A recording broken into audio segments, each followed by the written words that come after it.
Estamos de volta aqui no Supermotor para a gente continuar falando a respeito do esporte que nos move, move nossos corações e nos dá até motivação para olhar para o 19 e falar assim, temos uma causa, senhor Sérgio Berti. Sim. Temos uma causa da mosca. É verdade. Salvar Interlagos, porque continua ainda, as nuvens estão sobrevoando ainda a pista, hein?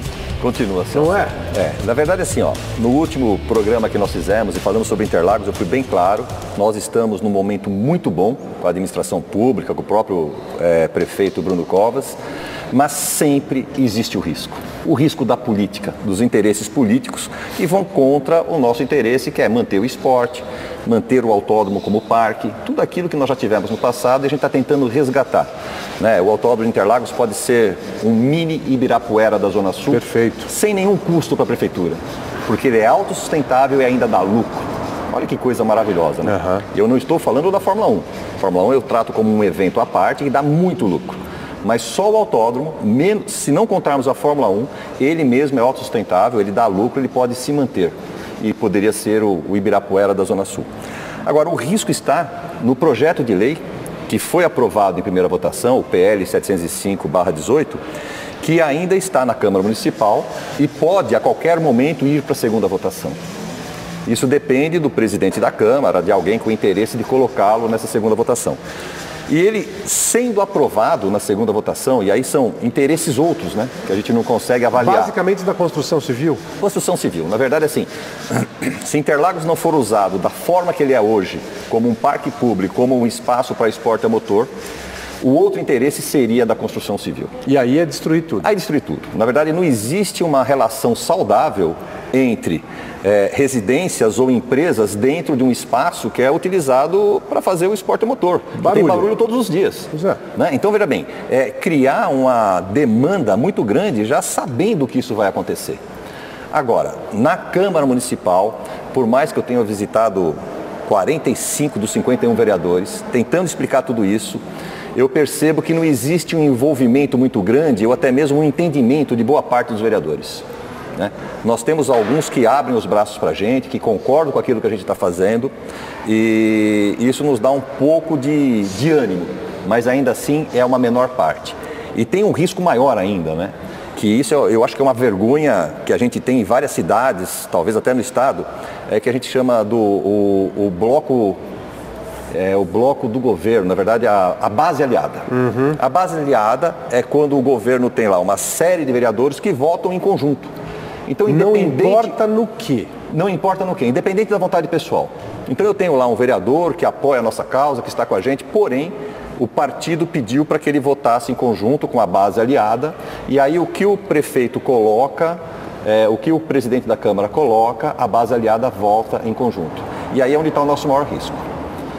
Mas, mesmo que isso aconteça, se o PL 705 for aprovado em segunda votação, ainda tem um outro problema que eles enfrentariam, que seria achar alguém para comprar o autódromo. E hoje o autódromo, se você for ver claramente dentro de todo o zoneamento, dentro de tudo que acontece naquele espaço, com as nascentes, as áreas de mananciais, os bosques que nós temos, não existe uma incorporadora que teria o interesse atual. Então, aí teria uma outra disputa lá na Câmara Municipal para mudar o zoneamento, para que haja o interesse, para que uma incorporadora assuma a compra. Ou seja, o ataque para termos destruído o Interlagos tem de vir de várias frentes. De várias frentes. Que estão se armando. Que estão se armando. Estão trabalhando para fazer isso. Agora, é interessante você falar das nascentes que tem em Interlagos, né? Num lugar que chama-se Interlagos, né? Porque tínhamos vários lagos por ali, a passagem do rio. Já tivemos até um lixão que foi desativado naquela região. Sim, né? O lixão é um aterro sanitário que hoje ele até mostra um visual bonito. Tem umas fotos, ele virou um morro agora, arborizado, bonito. Então ficou um espaço bonito, até visualização. Uhum. Então, tudo isso que está sendo feito, quer dizer, é só para a gente lembrar que Interlagos tem várias formas de ser utilizado. Né? Exato. A única coisa que a gente pede é que o aspecto esporte, parque, lazer para uma região carente dessas quatro coisas lá na Zona Sul de São Paulo, que é extremamente carente, nunca foi devidamente utilizado como tal, como parque. Né? Por exemplo, eu vou citar aqui o exemplo de Goiânia. Lá o pessoal de Goiânia vai para o autódromo, que foi feito longe da cidade, do mesmo jeito que Interlagos, né? Só que o pessoal pode andar de bicicleta lá. Sim. Andar de bicicleta, pode correr. Então virou um parque, efetivamente, apesar de estar longe da cidade, vai um monte de gente para andar de bicicleta lá. E outra, a parte de trânsito, né? A gente sabe a péssima formação que temos de motoristas e motociclistas no Brasil. É péssimo, é horrível, é ridículo. E não se faz nada, desde os anos 60 se forma motorista do mesmo jeito. Morrem mais de 40 mil pessoas por ano no trânsito. E não usam os autódromos para treinar os motoristas. Se você pegasse só isso, você ia ter relevância, né, do ponto de vista social, treinar motorista e motociclista. Você poderia ter parque para as pessoas utilizarem para fazer caminhada, para corrida e tal. Utilização no final de semana, sem contar aquela outra coisa que não sei por que foi desativada, que era a escola de mecânica. Escola de mecânica. Isso foi um pecado. Isso foi um pecado. Assim, eu acredito, eu volto a falar, nós estamos num bom momento, né? A administração atual do autódromo, lá, o Guilherme Birello, ele tem mostrado uma parceria com o Automobilismo Nacional. Antigamente o autódromo só fazia obras baseadas na Fórmula 1.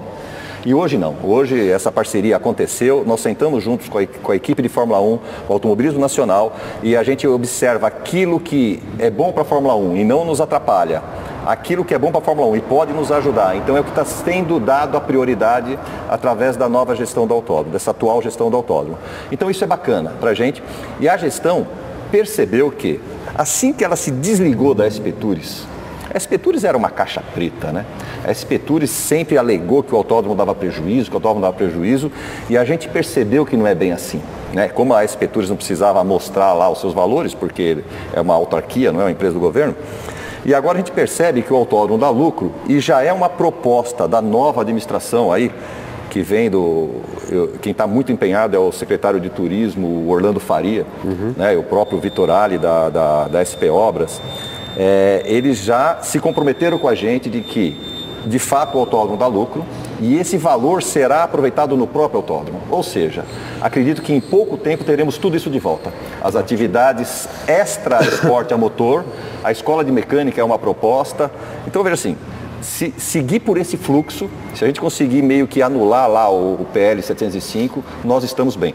Haja vista que o prefeito Bruno Covas assinou o contrato até 2025 com a UEC. Pensou? Ou seja, é alguém que está visualizando algo de importante no Autódromo Interlagos, até mesmo para o turismo. Porque das atividades que nós temos em São Paulo, as três mais importantes que dão mais lucro são a passeata LGBT, o Carnaval e o Autódromo Interlagos. Se for pela ordem de valores, LGBT, Interlagos e Carnaval. Então veja o que nós temos. Não tem por que a gente não tá bem nessa história, né? Agora, Alan, seria legal também ter uma oficina de escola de pintura nessa futura escola. Interessante. Tô lá para isso. Se precisar da gente, chamo outros parceiros. Não é? Tenho certeza que o Bruno da Artimix e o pessoal da Infinity teria o maior prazer em informar pessoal.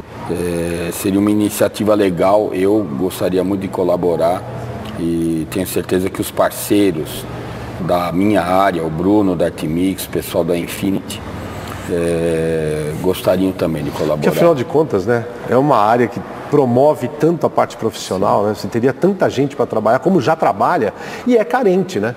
De uma formação, de você ter uma formação básica nisso, né? Dentro da escola de mecânica podia ter uma divisão de pintura, de outras áreas também, pessoal que mexe com fiberglass, porque hoje em dia todo mundo carbono.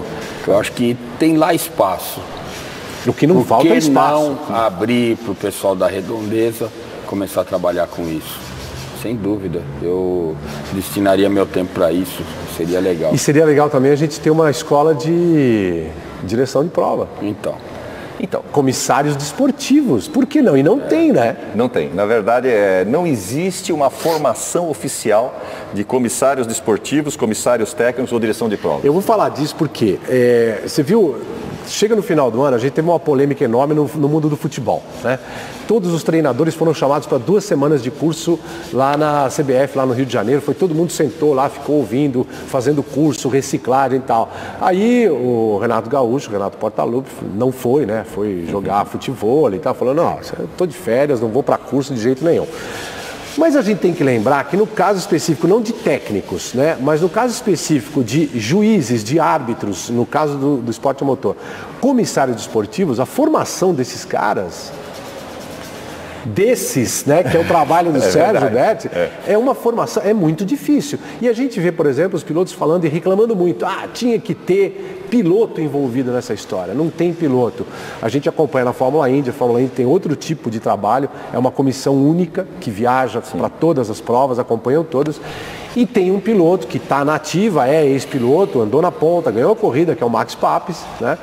Ele faz parte dessa comissão e ajuda na tomada de decisão, punindo e tal. Mas a gente estava conversando aqui, inclusive, antes de começar a nossa gravação, que essa história do que a gente vê, às vezes nem o que a gente vê, a gente viu mesmo, né? É verdade. Como é que é a formação dessa mão de obra no automobilismo, hein? Vamos lá, eu vou só fazer uma ressalva, né? Por tudo que você falou, assim. Na verdade, não é defendendo a entidade, mas já defendendo, né? Já falando? Já falando, Eu sou diretor de provas há quase 20 anos. Comecei no kart, lá na Granja Viana, e depois, por um convite da Porsche, eu acabei entrando na CBA, Confederação Brasileira, e obviamente FIA, né? E desde que eu participo, todos os anos, no início do ano, com todos os diretores de provas do Brasil, com todos os comissários, os diretores apresentam propostas para a gente tentar valorizar. Agora, parte da reclamação dos pilotos, eu tenho falado, a culpa é dos próprios pilotos. Por quê? Eles não participam efetivamente das dessas CBA conversas. Eles não participam e eles têm espaço para isso. Tanto é que, em várias categorias, na verdade, sim, existe uma proposta de que nós tenhamos na torre, em todas as provas nacionais, o piloto consultor.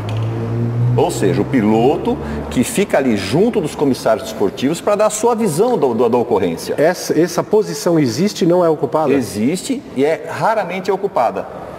E o piloto, eu falo assim, o piloto, não temos um grupo de pilotos, nem daqueles que se aposentaram ou não, que se empenhem a participar efetivamente dessa linha de comissariado ou coisa parecida. Você sabe que a gente teve na quinta-feira da prova da Stock Car, da final aqui em São Paulo, a gente teve uma reunião interessante. Felipe Giafone e o Alfredo Tambucci Júnior, o filho, se juntaram com os pilotos, inclusive propuseram um exercício onde um acidente aconteceu, um toque entre dois pilotos aconteceu, dividiram os pilotos da Stock em grupos e tal. Alguns pilotos não participaram, como você falou, outros participaram de forma muito empenhada, isso é muito bom, né? Bacana, lógico, Agora, o mais interessante, para aquele lance, várias observações de quem era o culpado. Eu estou recuperando isso nessa conversa porque do mesmo jeito que no mundo do futebol, né, no caso do automobilismo, você tem o recurso das câmeras, inclusive on-board, para você julgar uma coisa ou outra. Cada vez mais esse uso da câmera on-board está sendo feito, sem nenhuma regulamentação, sem nenhum custo a mais e tal. E mesmo assim, o lance visto do jeito que é visto, gravado e exibido nas TVs, do jeito que a gente assiste, há polêmica, ninguém tem uma posição, foi isso que aconteceu. É muito difícil que você tenha certeza do fato. Então eu falo, nesses meus 20 anos de direção de provas, eu sempre fui muito claro aos comissários, à minha equipe de trabalho na torre, de que a gente deve escutar todas as versões, né? Chegar à nossa conclusão através de interpretação, porque jamais teremos a certeza de que aquele fato é absoluto, né? Mesmo com as imagens, né? O ângulo da imagem às vezes nos ilude. Eu tenho algumas imagens que a mesma ocorrência vista de frente, vista de lado ou vista de cima. Eu acho que a única imagem que me traz quase a realidade dos fatos, que eu poderia afirmar que aquilo é verdadeiro, é a imagem vista de cima. Porque senão depende da onde você está pondo o seu foco, a sua visão, e isso te ilude. Apesar das câmeras on-board que nós temos, eu sempre faço nas minhas reuniões prévias antes da prova, que uma imagem, né, de uma câmera on-board dentro do carro, esse carro nunca bate contra o muro, é o muro que bate contra o carro. Então, essa perspectiva é algo importantíssimo de ser dividido com todo mundo. Se você não entender que aquela câmera on-board é aquele ponto de vista, você já vai partir de pressuposto, você já está partindo do pressuposto errado. E o piloto, na visão dele, muitas vezes o piloto na visão dele, ele sofreu um acidente, ele sobe na torre para reclamar desse acidente com a versão dele, dizendo, olha, tal carro bateu em mim dessa forma assim, assim, assim. Se a gente consegue resgatar uma imagem, muitas vezes é exatamente ao contrário do que ele teve a sensação. Ele não está querendo nos enganar, mas foi a sensação dele. aquilo que ele percebeu naquele momento. Então, às vezes, eu mostro a imagem, ele me relata o acidente, e aí eu falo, você está falando desse acidente? E na hora que ele vê, ele fala, pô, não entendo mais nada. Fui eu que fui para cima do cara, eu achava que era ele que tinha batido em mim. Então, isso acontece. Então, vejam, nós temos hoje tecnologia, né? Se a tecnologia for aplicada da maneira correta, nós conseguimos praticamente resgatar a realidade das ocorrências, mas talvez não no imediatismo que a prova pede. Perfeito. Não tem coisa mais gostosa do que você terminar uma prova na bandeirada. E quem sobe no pódio realmente é aquele que venceu. E não tem coisa pior do que você ficar avaliando imagens daquela mesma corrida e depois de 1 hora, 2 horas que nós ficamos lá na pista observando todas as imagens, nós observarmos que aquele resultado do pódio não é o verdadeiro, porque lá atrás uma ocorrência penalizou um dos pilotos. E só para encerrar esse assunto e a gente finalizar esse bloco, tenho que lembrar algumas provas, uma prova específica do Campeonato Paulista que eu fui ver aqui em Interlagos, na entrada da curva do lago, e eu estava do lado do fiscal, né, do cara que estava no posto olhando. Aí aconteceu um acidente, eu falei, nossa senhora, o cara veio por aqui por dentro e encheu o carro lá de fora, né? E eu convicto de que o carro de dentro tinha provocado todo o acidente. Aí o rapaz do posto liga o rádio, teve um acidente aqui, a culpa foi do carro que estava fora, o cara que fez a curva. Naquele ponto, ou seja, esse negócio, né, de quem é culpado, de quem é a falta, né, a gente tem muito o que compartilhar com o mundo do futebol e deixar você ciente de uma coisa, a emoção do erro, fui roubado, ou o cara está sendo favorecido, essa emoção não vai acabar nunca no mundo do esporte. O intervalo é rápido, a gente volta já.